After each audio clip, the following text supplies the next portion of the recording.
Il cappuccio calato sul volto, lo zaino per nascondere la refurtiva, le telecamere del supermercato hanno ripreso i ladri entrati 2 notti fa nel punto vendita De Spar di via Cordenona a Campo San Piero.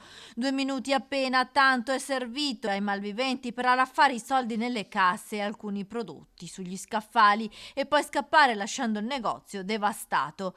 Prima infatti i due malviventi hanno sfondato la vetrina a calci e con un piede di porco l'ha spaccata al supermercato in pieno centro di Campo San Piero. È stata ripresa dalle telecamere di videosorveglianza del negozio che hanno catturato le immagini dei due ladri incappucciati mentre fanno irruzione intorno alle 2 di notte tra giovedì e venerdì, immagini che ora sono al vaglio dei carabinieri.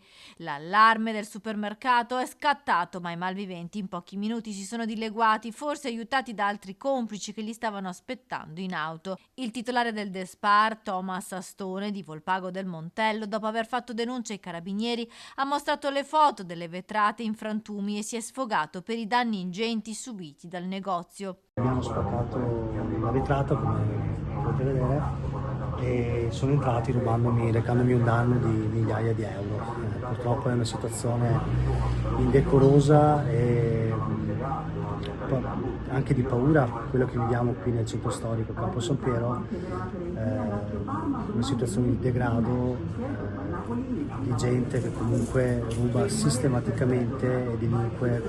Il giovane gestore del punto vendita chiede che nel centro di Campo San Piero venga potenziata la videosorveglianza perché nell'ultimo periodo i furti sono aumentati.